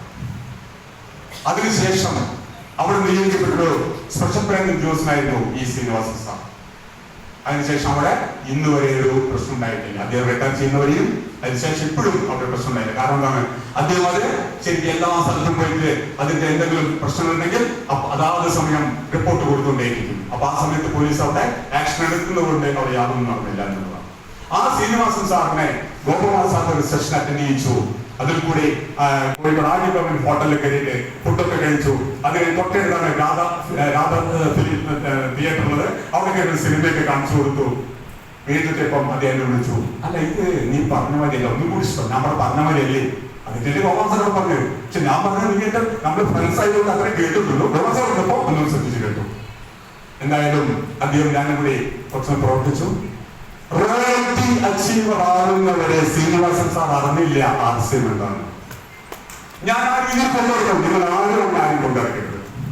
കുറച്ച് കൊണ്ടുവരണ്ടാവും. കുറച്ച് റെയിലിൽ കയറ്റുന്നവരെ പിന്നെ അവർ ഓടിക്കൊള്ളും. അല്ലാതെ ഒരാളെ പിന്നാലെ തന്നെ ഇങ്ങനെ മെനക്കെട്ട് സംഭവിച്ചു. ഞാൻ അദ്ദേഹത്തിന് കൂടെ അദ്ദേഹം ഞാൻ ആ രീതിയിലൊരു ബന്ധം 978 മുതൽ ഒരു ബന്ധം ഉള്ളത് കൊണ്ടും ഞാൻ അദ്ദേഹത്തിനോട് എന്നല്ലാത്തോടും നിങ്ങളെല്ലാ ഫാമിലി വിനയങ്ങൾ ബന്ധമുണ്ടായിരുന്നത്. എന്തായാലും ചുരുക്കി പറയാലോ, നമ്മളെ എന്ത് കിട്ടിയാലും തലമുറകൾക്ക് കൈമാറാമെന്ന് പറയാറുണ്ട് അല്ലേ, ആർസ്യമാർ പറയാറുണ്ട്. പക്ഷേ ഈ ശ്രീനിവാസൻ സാർ അദ്ദേഹത്തിന്റെ മകൻ കൈമാറി കഴിഞ്ഞു. സ്റ്റാർ അച്ചീവർ എന്നുള്ള അതിന് മകൻ ശ്രീനിവാസൻ എന്ന അദ്ദേഹത്തിന്റെ മകൻ ജിജു ശ്രീനിവാസ് ഇപ്പൊ ഈ അടുത്ത ഓഗസ്റ്റ് 1 എമറാൾഡാണ്. എമറാൾഡ് പിന്നിലേക്ക് എത്തിക്കഴിഞ്ഞു എന്ന് പറഞ്ഞാൽ ശ്രീനിവാസൻ സാർ ഈ ഐഡി കോഴിക്കോട് ശാസ്താപുരി ഹോട്ടലിൽ ചടങ്ങ് വെച്ചിട്ട് മകന് കൊടുത്തുകൊണ്ട് ഞാൻ എന്റെ ഐഡി എന്റെ മകന് കൊടുക്കുകയാണെന്ന് പരസ്യമ പ്രഖ്യാപനം നടത്തി. അതിനുശേഷം ജിജു എന്ന ആ വ്യക്തിയായിരുന്നു, മകനായിരുന്നു ആർട്സിന്റെ എല്ലാ കാര്യങ്ങളും മുന്നോട്ട് കൊണ്ടുപോയത്. മീറ്റിംഗ് കൊടുക്കലും മറ്റുള്ള കാര്യങ്ങളൊക്കെ ആയിട്ട് അദ്ദേഹത്തിന് അത്ര ക്ലാസ് ഒന്നും കൊടുക്കാൻ അറിയില്ല. എന്നാലും പഠിച്ച് ഇന്ന് ഒരു ടീമിനെ നയിച്ചുകൊണ്ടിരിക്കുകയാണ്. ആ വ്യക്തി ഓഗസ്റ്റ് മാസം എമറാൾഡായിട്ട് മാറും. ഒന്ന് ആലോചിച്ചു, എന്തൊരു ബ്യൂട്ടിയാണ്. മാത്രമല്ല ആ മകൻ 3 ലക്ഷം രൂപ ഒരു ഏജന്റിന് കൊടുത്ത് പോർച്ചുഗൽ അവിടേക്ക് എന്തോ ജോലിക്ക് വേണ്ടിയിട്ട് 3 ലക്ഷം രൂപ കൊടുത്തു ഒരു ഏജന്റ് അതോടുകൂടി മുങ്ങി.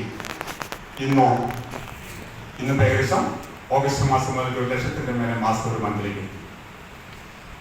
ആ ഒരു ലെവലിലേക്ക് എത്തിയപ്പം ആ ലെവലിൽ ആർട്സിലൊക്കെ വന്നു. സ്റ്റാഫുകളുടെ അത്യാവശ്യം നല്ല വരുമാനക്കായപ്പം കൊല്ലത്തു നിന്നാണ് ഒരു കുട്ടിയെ കല്യാണം കഴിച്ചു കൊണ്ടുപോയത് കോഴിക്കോട്. തൊട്ടടുത്തില്ല, അപ്സര എന്നാണ് അവരുടെ പേര്. ഫുൾ ടൈം രണ്ടുപേരും ആർട്സിന്റെ കാര്യങ്ങളായിട്ട് മുന്നോട്ട് പോവാണ്. ഞാൻ ഇടയ്ക്കിടയ്ക്ക് പറയുകയാണ്, ഇതിലും വലിയൊരു ഓപ്ഷൻ നിങ്ങൾക്ക് ഇവിടെ കിട്ടാനില്ല. നിങ്ങൾ ഏത് ജോലി ചെയ്യുന്നവരായിക്കോട്ടെ, ഏത് ജോലി. എന്റെ കൂടെ ഞങ്ങൾ 55 പേരിൽ കുറച്ചു പേർക്ക് മരണം വിട്ടുപോയിട്ടുണ്ട്. ഇന്ന് അവരുടെ പലരുടെ മക്കളും ചോദിക്കുന്നു, അച്ഛാ നിങ്ങളുടെ സുഹൃത്തല്ലേ വേണുഗോപാൽ, അദ്ദേഹത്തിന്റെ ഇൻകം ഇന്ന് എത്രയാണ്? കാരണം അവരിടയ്ക്ക് ആരെങ്കിലും പിടിച്ചു വെച്ച് മീറ്റിംഗ് കൊണ്ട് കോഴിക്കോട് കേസരി ഭവനിൽ ഫയർ അപ്പ് പരിപാടി നടക്കുന്നുണ്ട്, എല്ലാ മാസം നടക്കുന്നുണ്ട്. ആ ഫയർ അപ്പില് ഇതേപോലെ എന്റെ ഒരു സുഹൃത്ത്, പോലീസിന്റെ സുഹൃത്തിന്റെ മകൻ ആരെ പിടിച്ചു വലിച്ച് അവരോട് ഇരിക്കുക. അവിടെ ഞാനാണ് അവരുടെ MC. അവിടെ ഞാനിത് എന്റെ ഇൻകം മറ്റുള്ള കാര്യങ്ങളും പറയപ്പം അന്ന് വൈകുന്നേരം അവന്റെ അച്ഛനെ വിളിക്കുകയാണ്. മകൻ ഇങ്ങനെ ചോദിച്ചു, അച്ഛനോട് ആർസ്യം പറഞ്ഞിട്ടില്ലായിരുന്നു അത്രയും കാലം. ഞാൻ ആദ്യമായിട്ട് പറഞ്ഞ ശ്രീനിവാസ സാറാണ്, രണ്ടാമത് പറഞ്ഞത് ശശികുമാർ എന്ന് പറഞ്ഞ ഇവന്റെ അച്ഛനോടാണ്. ഞാൻ ചോദിച്ചു, നിന്നോട് വർഷങ്ങൾക്ക് മുമ്പ് ഞാൻ പറഞ്ഞതല്ലേ, നീ ശ്രദ്ധിച്ചില്ലല്ലോ? ഇന്ന് മകൻ ചോദിക്കുകയാണ്. കാരണം ഒരു കാറിന്റെ ഷോറൂമില് 18,000 രൂപ ശമ്പളത്തിൽ ജോലി ചെയ്യണം. മക്കള് പോലും നാളെ മറ്റന്നാൾ ചോദിക്കും രക്ഷിതാക്കളോട്, ഇത്രയും നല്ലൊരു സംഭവം ഉണ്ടായിട്ട് അച്ഛ അമ്മ നിങ്ങൾ അറിഞ്ഞില്ലായിരുന്നോ? അത് കേൾക്കാൻ നിങ്ങൾ അയൽപ്പെട്ടവരോട് നിങ്ങളെ ഞാൻ പറഞ്ഞില്ല. നിങ്ങളെ അത് കേട്ടതുകൊണ്ടാണോ ഇവിടെ വന്നിരിക്കുന്നത്? ഒരു മിനിറ്റ് പോരാട്ടാതെ എല്ലാവർക്കും 24 മണിക്കൂറേ ഉള്ളൂ. എന്റെ അച്ഛൻ്റെ നേരത്തെ സ്റ്റാഫ് തന്നിട്ട് റിട്ടയർഡായപ്പോഴുള്ള കാര്യങ്ങൾ സാറോട് പറയുന്നത്. ജൂലൈ 19-ാം തീയതി എന്റെ മകളുടെ ശല്യം കാരണം ഞാൻ ദുബൈയിലേക്ക് പോയി. ഞാൻ എന്റെ വൈഫും കൂടി. സത്യം പറയാതെ ശല്യം കാരണമാണ്, എനിക്ക് പോകാനൊന്നും താല്പര്യം ഉണ്ടായിട്ടില്ല. എന്തായാലും 2 മാസം ഞാൻ പറഞ്ഞു, 2 മാസം മാക്സിമം, അതിലപ്പുറം ചോദിക്കരുത്. അങ്ങനെ 2 മാസം ഓക്കെ ഒരു കരാറൊക്കെ ആക്കി ഞങ്ങൾ പോയി. July 19 August